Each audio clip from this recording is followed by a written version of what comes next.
같이 저를 따라해 주시면 고맙겠습니다. 성경은 하나의 책이다. 성경은 하나의 책이다. 성경을 가까이 하면 세상에 멀어지고 성경을 가까이 하면 세상이 멀어지고 성경을 멀리하면 세상에 가까워집니다. 성경을 멀리하면 세상이 가까워진다. 우리 학생들이 성경을 좀 많이 봐야 돼요. 성경을 좀 봐야 애들이요 나중에 하나님 앞에 쓰임받아요. 아무리 많이 공부를 하고 뭘 해도 하나님 앞에 쓰임받지 않으면 아무 소용 없어요. 그렇지 않습니까? 여러분들이 하나님 앞에 쓰임받아야죠. 그러니까 부모님들이 자꾸 어떻게 돼? 채찍을 할 수밖에 없어요. 놔두면 할 수 없죠. 저도 여러 번 얘기하지만 잘 안 되죠. 제가 하는 것보다는 부모가 해야 되죠.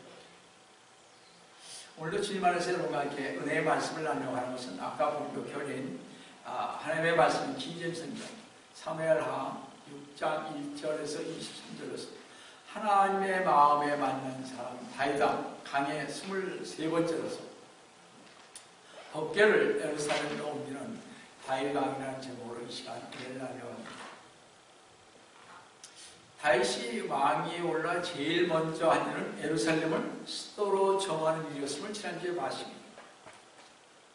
다윗은 모든 이스라엘을 다스릴 왕으로 확고하게 기반을 잡은 뒤에 다윗이 생각한 것은 수도를 옮겼다는 그 사실만으로 한 나라를 통치할 수 없다는 사실을 알게 되십니다. 12지파로 나누어진 이스라엘 민족을 하나로 단결시킬 수 있는 가장 큰 힘은 하나님의 말씀으로 온 백성이 하나 되는 나라, 기쁨이 넘친 나라를 건설하는 것이었던 것입니다. 여러분들 미국의 대통령들을 잘 보세요. 취임하고 나서 킹제임스 성경에 손을 얹고 나서 그들이 항상 했던 것이 뭐예요? 기도를 했습니다. 집 앞에 매달렸어요. 이게 우리나라와 조금 다른 점입니다. 우리나라는 거의 무신론 된 분들이 대통령이 돼서 그런지 몰라도 자, 그래서 예루살렘을 수도로 정하면서 다윗이 최우선적으로 한 일은 오랫동안 잊혀졌던 법궤를 들여옴으로써 하나님의 현존과 영광의 상징인 법궤를 통하여 국가의 실체의 최우선을 여호와 하나님께 두겠다는 의지를 백성들에게 보여준 것이었습니다. 다같이 사무엘하 6장 2절을 보시겠습니다. 다윗이 다시 이스라엘의 모든 택한 자들 3만을 모으더라. 다윗이 일어나 유다의 바알레로부터 그와 함께한 모든 사람과 함께 가서 거기서 하나님의 궤를 가져왔습니다. 법궤를 가져왔다는 얘기죠. 그 이름 그룹들 사이의 것이는 만군의 주의 이름으로 불린 것이죠. 이 그룹이라는 것은 천사들 그룹 중에서 정말 하나님 가장 가까이에 모시는 천사들을 가리킵니다. 6날개를 가졌죠. 자, 그러면 제사장 엘리 시대부터 다윗 왕까지 다시 말씀드려서 법궤가 실로에서 떠나 방치되어 있다가 다윗 왕이 다시 예루살렘으로 올 때까지 법궤가 이스라엘 민족부터 멀리 떨어져 있게 된 이유가 무엇인가 하는 것입니다. 우리가 알다시피 모세가 하나님의 부름을 받고 시내산으로 들어가 하나님을 언약을 받게 되었는데 모세가 받은 명령은 뭐예요? 하나님께서 이스라엘 민족 가운데 거할 수 있도록 성막을 지으라는 것이었습니다. 출애굽기 25장 8절에 내가 그들 가운데 이스라엘 민족 가운데 거할 성소를 나를 위하여 그들로 만들게 하라. 하나님께서는 이를 위하여 우선 자비석, 전에 성경은 속죄소라고 했습니다. 자비석 안에 놓여질 뚜껑이 없는 법궤를 만들도록 명하시면서 출애굽기 25장 22절에서 거기에서 내가 너와 만나고 또 내가 자비석 위 증거계 위에 있는 여기 자비석이라고 했습니다. 전에 성경은 스스로 그랬죠. 원래 자비성이 맞습니다. 멀시시시거든요. 자, 두 그룹 사이로부터 내가 이스라엘 자손에게 계명들로 줄 모든 것들에 관해 너와 교제하리라. 너와 교제하리라. 이 말씀이 옛날 우리가 보는 성경에 개혁 성경에 없습니다. 이 말씀. 이렇게 볼 때 법궤는 다른 그 무엇보다도 더 중요한 것은 하나님이 오시기 전까지 이스라엘의 민족 국교인 유대교 신앙의 핵심이었다는 것을 알 수가 있습니다. 성막은 법궤를 모시는 것, 즉 하나님의 거처였던 것입니다. 성막이 성스러운 일에 사용된다는 사실 때문에가 아니고 하나님께서 법궤를 거룩하게 하시고 그것이 친히 인재해 주시겠다고 약속하셨기 때문인 것입니다.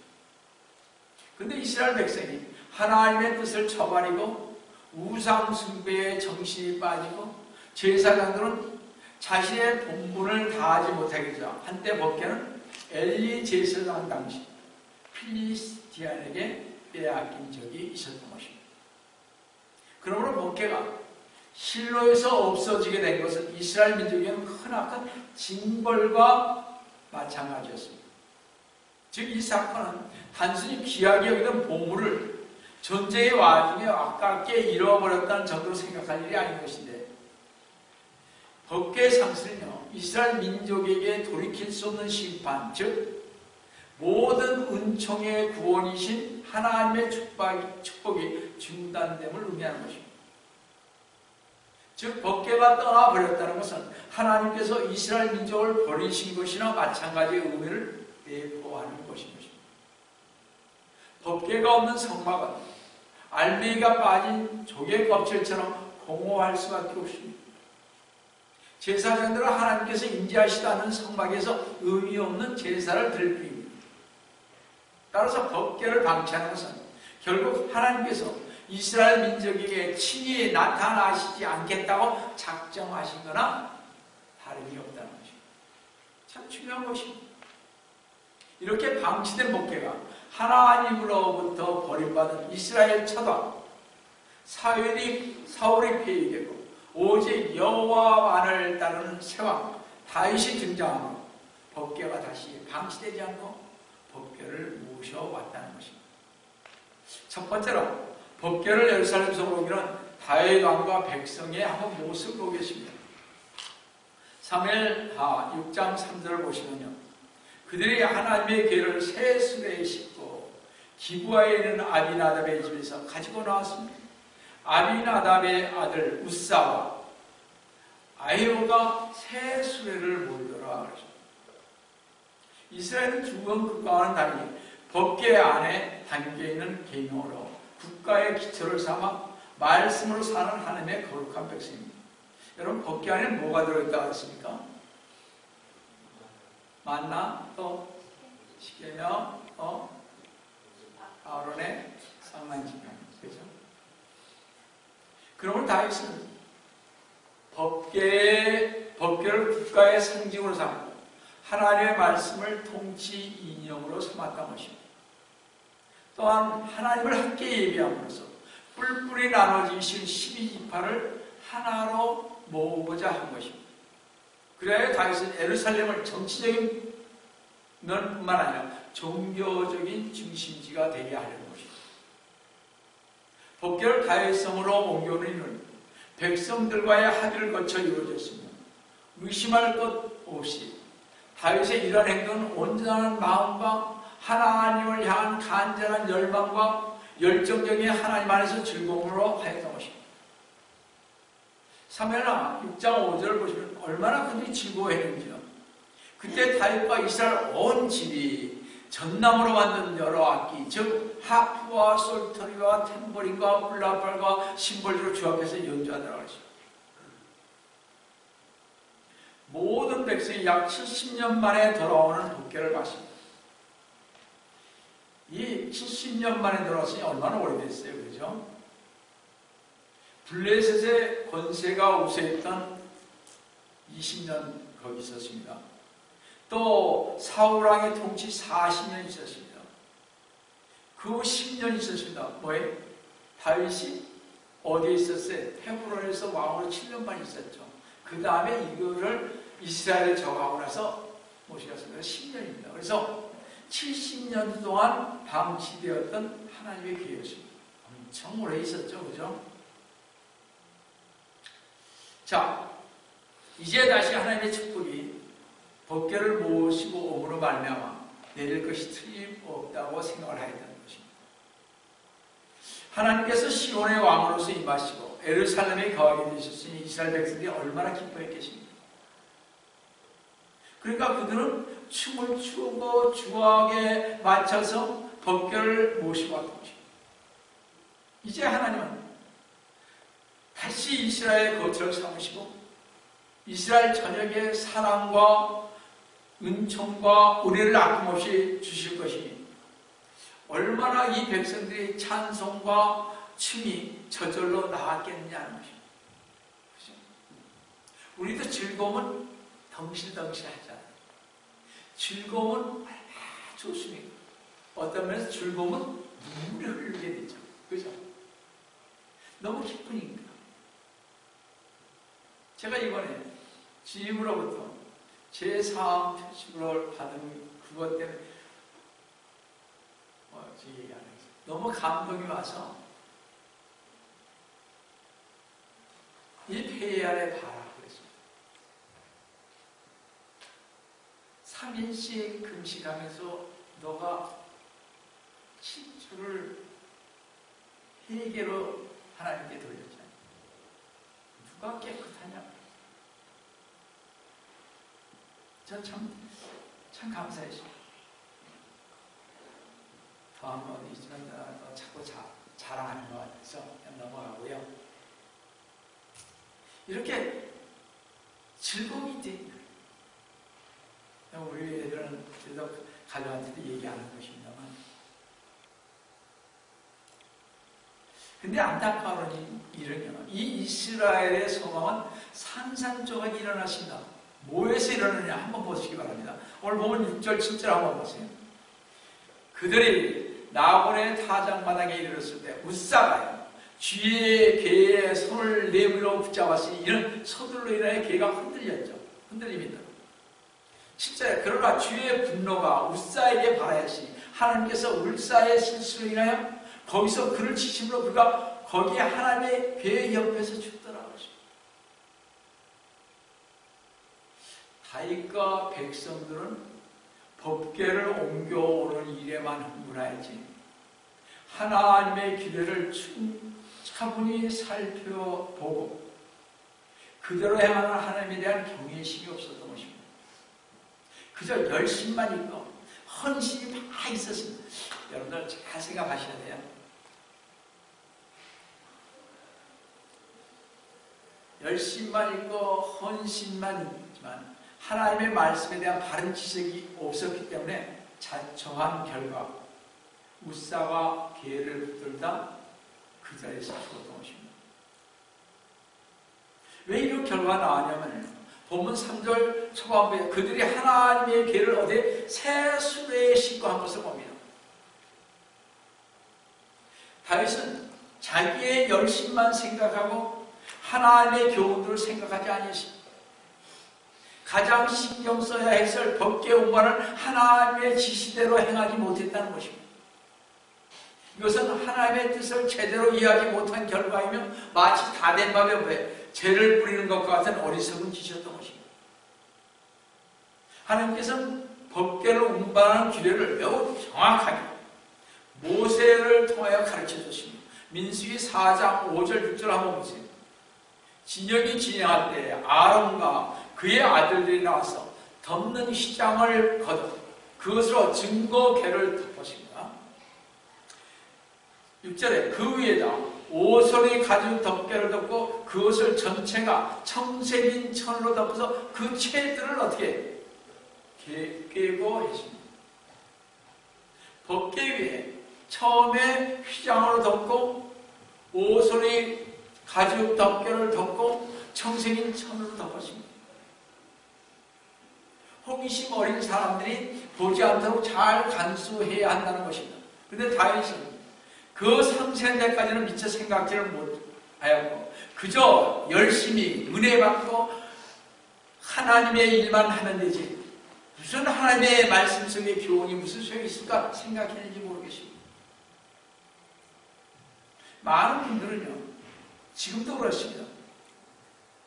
이 미국 생활에 어려움이 있고 힘든데 은혜만 받고 감동받으면 됐지 무슨 교리가 필요하냐. 참 잘못된 것입니다. 뼈대가 없이 하는 것은 헌신하고 열심히 믿고 어쩌어쩌 한다는 것은 그게 좋은 것은 아닌 것입니다. 여러분 잘 생각하시면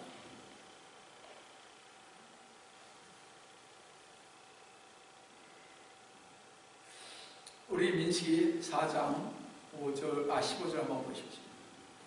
진영이 진영할 때 아론과 그의 아들들이 성소와 성소의 모든 기명들을 덮는 일 마치고 나면 그 후에는 코앗의 아들들이 짊어지러 올 것이나 그들은 어떤 거룩한 것도 만지지 말지니 그래야 죽지 않아. 거룩한 것을 만지지 말라. 회중의 성막 안에 있는 그것들은 코앗의 아들들이 짐.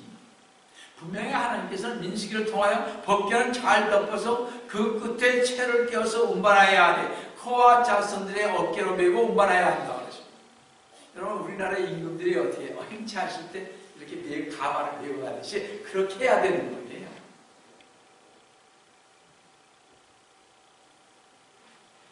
새 수레에 옮겨도 된다는 말은 이런 방구도 옷을 보게 됩니다. 그러면 왜 이스라엘 백성들은 하나님의 법궤를 하나님께서 모세를 통하여 지시한 대로 운반하지 않고 필리스티아 사람과 같이 불경하게 법궤를 수레에 나르려고 했을까 하는 것입니다. 하지만요 분명한 것은 이스라엘 백성들이 부지중에 실수를 저지른 것 같지는 않다는 것입니다. 잘 보세요. 왜냐하면요 역대상 13장 1절 3절을 보시면요 다윗이 천부장들과 백부장들과 모든 지도자들과 상의하노 그랬습니다. 자기의 강요들과 다 상의를 했습니다. 2절에 이스라엘의 온 회중에 말하기를 만일 너희에게 좋게 여겨지고 주 우리 하나님께로부터 비롯된 것이면 모든 곳에 있는 우리의 형제들 즉 이스라엘 온 땅에 남아있는 자들과 그들과 함께 자기들의 성읍과 외곽에 있는 제사장들과 레위인들에게 널리 보내 그들로 우리에게 모이게 하고 3절에 우리 하나님의 궤를 우리에게로 다시 옮겨오자. 우리가 사울의 때에는 궤 앞에서 묻지 아니하였느니라 하셨습니다. 잘 보세요. 다윗은 여호와 하나님께 묻지 아니하고 대신 자신의 부하들과 장수로 더불어 상행했다는 것입니다. 우리는 여기서 알아야 할 것인데 교회에서 어떤 의제는 또 사람들과 상의할 필요가 없는 일이 있다는 것입니다. 반드시 물어야 되는데 저도 묻지 않고 그냥 경험을 이렇게 하죠. 웬만하면. 주님은 우리가 어떤 일을 할 때 그걸 물어보라는 것입니다. 왜냐하면 성경에 주님의 뜻이 이미 명백하게 기록되어 있기 때문에 그렇습니다. 아마도 사역과 그 부하들은 모세의 광야 생활하던 시절에 하나님께서 주신 율법이 이제는 효력을 상실했다고 생각하거나 아니면 운반방법을 자기 멋대로 고쳐서 해도 될 것이라고 잘못 생각하였을 것입니다. 그것은 사람이 지어낸 것이고 주의 가르침과는 반대가 되는 것입니다. 그래서 성도는 한번 잘 들어보시기 바랍니다. 하나님께서 우리들에게 어떤 특별한 일을 맡기면서 그 일을 행함에 있어서 주의해야 할 일들을 가르쳐 주셨는데 주님의 일을 위하여 두 가지 길을 제시하였다는 것입니다. 하나는요 정확하게 하나님의 말씀에 명시된 대로 따라 행해야 하는 것입니다. 또 다른 하나는요 하나님께 기도하며 받은 영광과 지혜를 따라서 행하는 것입니다. 그래서 말씀을 많이 봐야 알지 않아요. 우리 말씀 많이 보면 윤리 열립니다. 그러면 어떻게 설교를 하든지 어느 교회에서 뭘 하든지 그렇게 문제가 될 게 없어요. 잘 보시면. 눈이 안 열리니까 그렇죠. 그리고 기도하지 않으니까 그렇죠. 우리가 기도하면서 저도 물어보진 않습니다. 잘. 그러나 그게 잘못된 거죠. 사실. 그래서 성경에서는 찾아보려고 그러죠. 성경은 좀 아니까.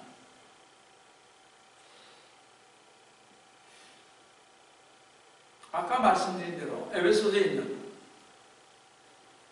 새 영 안에서 새 사람을 입게 하려면 어떻게 하느냐. 우리 어린이에 있는 분한테 우리 신이 목자에게는 지난 금요일날 애들을 그렇게 하라 가르쳐줬고 또 우리 집도 그랬고 이제 여기 하나는 우리 집 목자도 그렇게 하는 거예요. 애들이 잘 돼요. 뭐 성경 말씀 그대로 하는 거예요. 우리가 다른 거 뭐가 있습니까?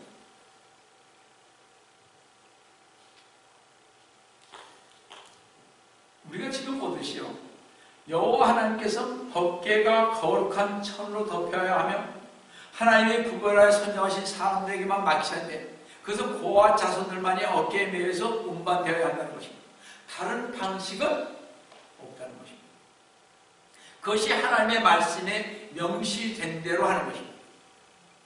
그러니까 제가 하나님의 말씀에 명시 안 된 것들은 안 하겠다는 거죠.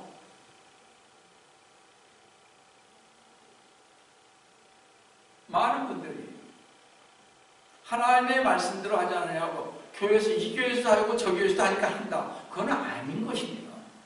성경 말씀에 제가 이제 가끔 좀 화나는 게 단기 성경입니다. 성경은요 거기 가서 선교할 사람이 가서 해야 하는 거예요. 그냥 와가지고 위화감을 주면 안 되는 것입니다. 우리 학생들이 가면요. 우리 청년들이 가면 그쪽에 위화감이 되어 못 살고 그러니까 그거는 아니 되는 것입니다. 성경에 단기 성경을 보내라는 적이 없어요. 5,000불씩 가지고 간다면 한 사람당 나는 다른 데다 쓰겠네. 선교사님도 그렇지 않습니까?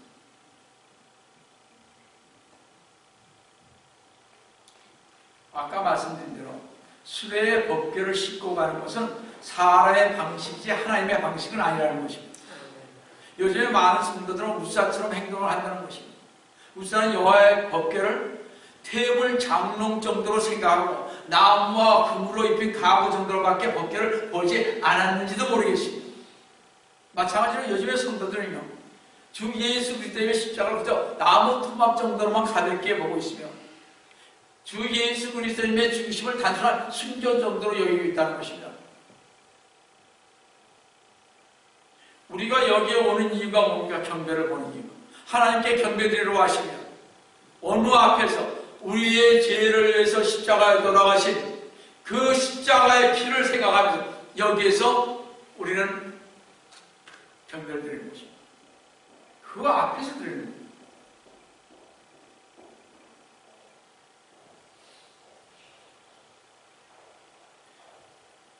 많은 사람들은요, 예수님의 죽으심과 십자가와 부활이 인류의 죄를 사하시고 이 세상을 구원하신다는 거룩한 복음을 깨닫지 못하고 있다는 것입니다. 오늘 어떤 분에게 제가 한번 질문하니까 그만뒀습니다. 복음이 뭐냐고 물어보고 싶었어요. 무조건 복음 하는데 복음이 뭔지를 몰라요. 이 말씀이 복음인 걸 모르는 거예요. 고린도전서 15장 3, 4절의 말씀을 모른단 말이에요. 은혜의 복음이 뭔지를 모른단 말이에요. 그저 그냥 툭하면 입에서 복음 하니 복음도 모르시면서 자기의 그게 와 다야죠. 잘 보세요. 그래서 어떤 사람들은요, 목적이 옳고 동기가 올바르다면 비록 그 일이 하나님의 일일지라도 하나님이 지정하여 놓으신 방식을 무시해도 하나님의 축복을 받을 것이라고 결론내는 것을 볼 수 있다는 것입니다. 동기가 좋고 뭐가 좋고 이거 하면 좋은 거잖아. 하나님에게 좋은 No. 말씀을 모르니까 성도들은 이렇게 따라가는 거죠. 바자회가 안 좋은 거 알잖아요. 그거를 죽도록 얘기해도 어떤 것은 듣지도 않더라고요. 그래, 머리가 저러지. 그러면서 자기는 하나님이 자기 제일 사랑한다. 천만의 말씀.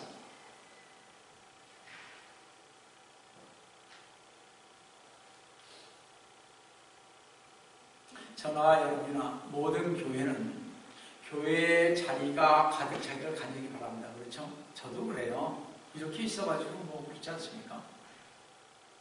또 교회 헌금이 많이 들어오기를 바랍니다. 성도가 많으면. 그래서 많은 교회들은요, 교회 내에서 바자회를 하고 친목회를 갖고 어떤 교회는 운동동기를 갖는 것을 보게 됩니다.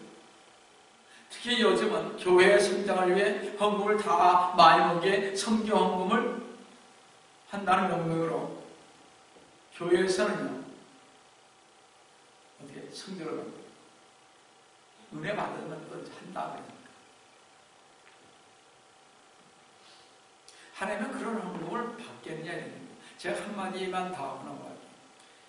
여러분들,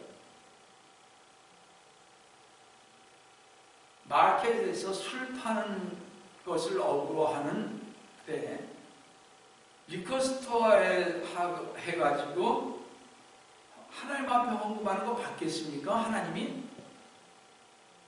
안 받아요.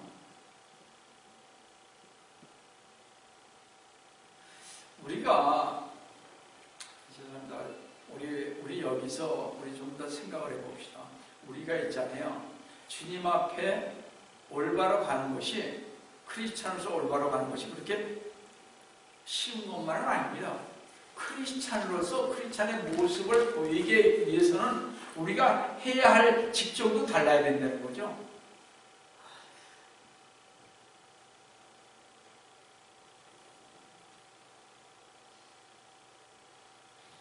어떤 방식들과 반편들이 자기 자신들에게는 옳게 보이나 아니면 다른 교회들이 일반적으로 유행하고 있으면, 그리고 그런 방식을 쓰는 교회들이 성공하는 것 같으면 하나님의 기준에 적합한지 생각하지 않고 그저 받아들인다는 사실.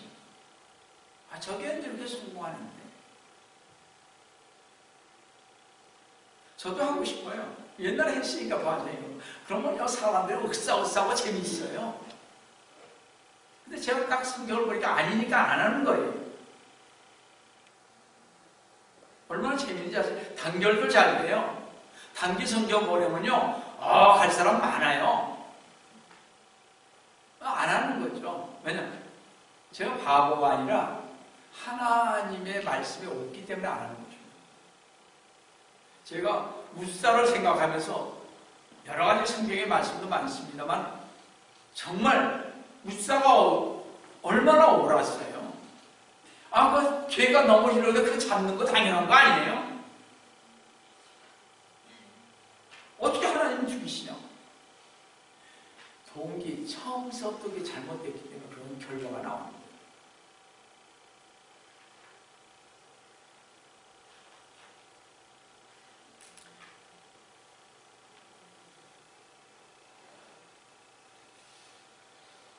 교회는 두 가지 큰 의무가 있습니다. 그 목사의 의무가. 첫째, 하나는요, 성경의 의미를 정확하게 해석하는 것이고, 또 하나 그 내용을 그 설교 듣는 사람들의 마음과 삶에 적용시키는 것입니다. 은혜 많이 받았습니다. 감동 많이 받았습니다. 라고 하는 것도 좋지만 그 설교가, 그 집회가 하나님의 올바른 말씀을 가르치느냐 하는 것이 중요한 것입니다. 감동이요?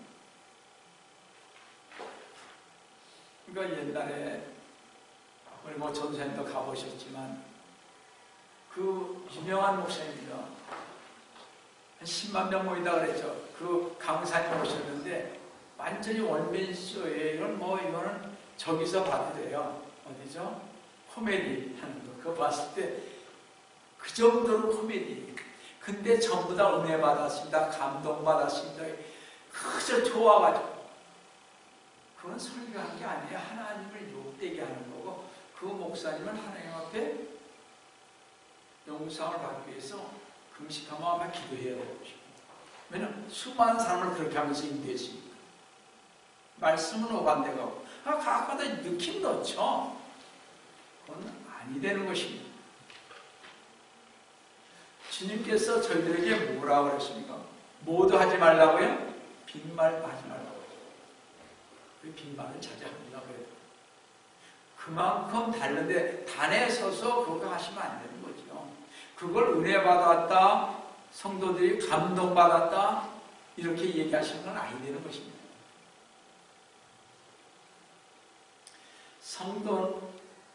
설교를 듣는 성도들의 마음과 삶에 적용시킨다는 말은요, 본문이 말하는 실제적인 교훈들을 가르쳐주고 그 본문이 말하고자 하는 말을 잘 해석하여 그 본문의 경고와 격려를 성도들에게 주면서 그 가르친 바를 성도들에게 복종하도록 촉구하는 것이 바로 제가 할 일입니다. 그렇게 하는 것만이 하나님의 말씀이 우리에게 살아있는 유익한 말씀이 되는 것입니다. 따라서 지도자들, 즉 목사들은요, 자신의 행동과 기준을 성경에 비추어 점검해 보아야 할 것입니다. 우리 지도자들은 다른 데서 유행하니 그것을 그대로 수용해서는 아니 되는 것입니다. 하나님은 우리에게 이렇게 이사야 1장 12절처럼요, 우리가 하늘나라 갈 때 분명히 누리실 것이 있습니다. 너희가 내 앞에 나타날 때 너희 손에 이것을 가져와 내 뜰을 밟으라고 누가 요구하였느냐? 이것을 가져오려는 거예요. 하나님께서 허락하신 방법이 아닌 너희 생각과 다른 공회에서 하는 것들, 교회에서 지켜 하는 것들을 가져와. 그렇게 하면 안 되는 것입니다. 우리는 우리의 모든 행한 일을 성경대로 판단해야 하는 것입니다. 참으로 중요한 것입니다. 저나 여러분이나 저도 제가 그랬잖아요. 전 40에 대해서 목회자로 들어선 사람입니다. 이 짧은 기간 동안에 저도 주님 앞에 좀 서야 되겠어요. 그렇죠? 뭐 열심히 한다고 치고 성경대로 안 해가지고 주님 앞에 섰을 때 너 뭐하다 왔니? 뭐라 그러겠어? 우리는요, 우리의 모든 행한 일은 성경대로 판단을 받게 되는 것입니다. 모든 일들은 하나님께서 우리들을 위하여 보이신 본을 쫓아서 행해져야 하는 것입니다. 만약 우리가 하나님의 정해주신 그 본대로 행하지 않고 우리가 만들어낸 다른 본을 가지고 행한다면 우리에게 뭐가 저주가 있을 것입니다. 쉽게 얘기해서 지옥이 하는 거죠. 열심히 가르치는. 모두는 각자 명심해야 할 것입니다.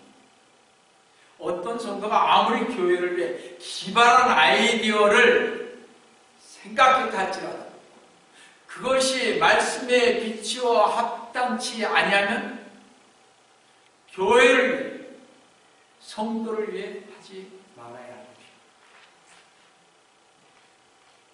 그리고 하나님이 정해주신 것 가지고는 인기가 없다 할지라도 하나님이 각자에게 요구하신 것은 여전히 신실한, 충성된 자라는 것입니다. 바로 우리에게 요구하는 충성이란 하나님께서 정하신 일은 하나님이 미리 정하여 놓으신 방법대로 행하는 것이 충성하는 것입니다.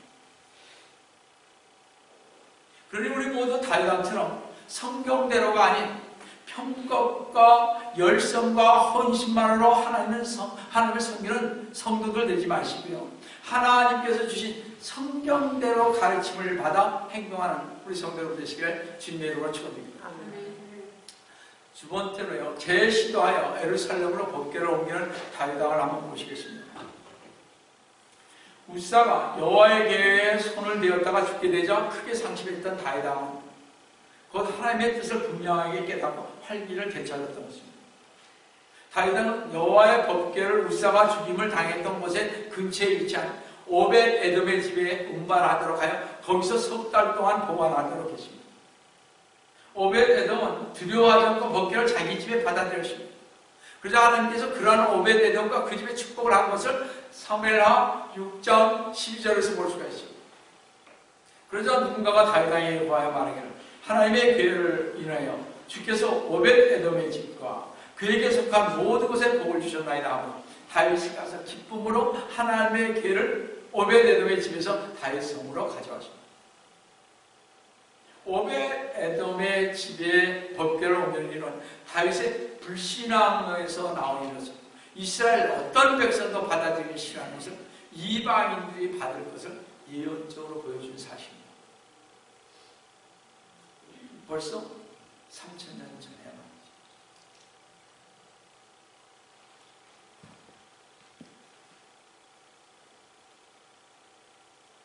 오벳 에돔은 가드 사람입니다.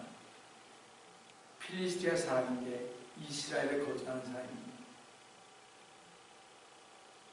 다윗은 무서워서 법궤를 오지 못하고 오벳 에돔의 집에 석 달 동안 더 주었는데 그 집에 하나님의 축복이 임하심을 보고서야 다시 모시려고 시도하게 되었던 것입니다. 다윗은 지난번에 자신의 무지가 어떤 결과를 초래했는 것을 깊이 깨닫고 하나님의 율법을 연구해서 이번에 말씀대로 행했습니다. 하나님을 사랑하는 것은요, 막연하게 감정적으로 저하거나 자기 열심으로 봉사하는 것이 아니라는 사실을 고통스러운 체험 속에서 다윗 왕은 배웠습니다. 본문 3회나 6장 13절을 보시면 그들이 주의 궤를 메고 했습니다. 그때 저번에 수레해왔잖아요. 그거 보고 나서 한번 혼나. 근데 오벳 에돔의 집에 막 복이 임하니까 이방 민족이게 그것도 이스라엘 민족도 아닌 미치는 거죠 뭐. 그러니까 빨리 걔를 모셔와야죠. 근데 이번에는 그렇게 안 했단 말이에요. 전처럼 그들의 주의 궤를 메고 6걸음을 가자. 참 다윗은요 정말 똑똑하고 재치 있고 그런 것이 있습니다. 소들과 살찐 것들을 제사했어요. 6걸음을 가자. 그거 대단한 거 아니냐? 법궤를 맨 사람들이 6걸음을 떼내 다윗은 소와 살찐 것으로 제사를 드렸습니다. 이것이 시작은 좋은데 대한 하나님께 어떻게 감사의 표시로서 했던 것을 아시죠? 그래서 우리는 감사해야 돼요. 그런데 역대상 15장 21절을 보시면요, 하나님께서 주의 언약궤를 맨 레위인들을 도우셨습니다. 하나님의 말씀대로 레위인들은 메었습니다. 그때 레위인들을 도와주셨어요. 그들이 숫송한 일곱과 순양 일곱으로 제사를 드렸더라. 10마일이나 된 길을 하나님께서 도와주신 데 대한 감사의 표시를 드렸습니다. 그들이 매일 어깨에 메어서 10마일이면 상당히 먼 거리입니다. 그죠? 그래도 감사했다는 거죠, 그들이. 다윗은 이 경사에 왕의 조복을 벗고 하나님의 종으로서 앞으로 이스라엘 왕국을 인도할 하나님을 의지하는 마음으로 배 에봇을 입었다 그랬습니다. 사무엘하 6장 14절 15절 보십시오. 그때 다윗이 주 앞에서 그의 온 힘을 다하여 춤을 추었는데 그가 배 에봇을 입었다. 그리하여 다윗과 이스라엘 온 집이 함성과 나팔 소리와 함께 주의 궤를 가져왔다. 춤을 추면서 온 집이 함성과 나팔 소리와 함께 주의 궤를 메웠다 그러십니다. 한번 이 장면을 한번 상상해 보시기 바랍니다. 얼마나 벅찬 감격과 기쁨이 넘치는 국민적 축제이지. 다윗은 택한 백성과 기름 부은 종을 축복해 주시는 하나님의 은총에 감사하고 기뻐하며 성가들을 동원하여 노래하고 악사들이 연주하는 건데 힘껏 춤을 췄습니다. 오베데돔의 집에서 예루살렘까지 10마일가량을 온 이스라엘이 함께 찬양하며 기쁨으로 순례 대행을 하는 동안 이스라엘은 국민적 일체감이 형성되었습니다. 거기서. 그래서 이스라엘 남자들은 적어도 1년에 한 번 이상 그래서 예루살렘으로 순례 여행을 하는 전통이 여기서 시작된 것입니다.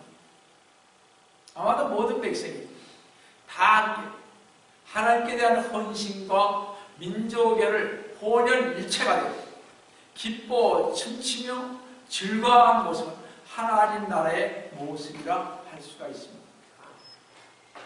법궤를 모셔오는 축제를 위해 다윗은 몇 편의 주옥 같은 시편을 썼습니다. 시편 16편, 68편, 24편. 그 중에서 24편은요, 예루살렘 성으로 올라가면서 성가대가 부르는 시입니다.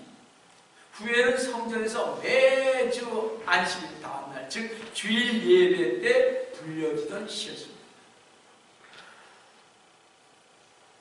이 시편 24편을 보시면서 멋있게 인생을 사는 비결은 마음속에 어떻게 하나님의 말씀이 풍성하게 거하는 삶이요, 법궤를 보좌 삼아 역사하시는 만군의 여호와 하나님께 영광을 돌리는 삶이 바로 멋있게 인생을 사는 비결이라는 것입니다. 쉽게 말해서 하나님을 모시고 살자.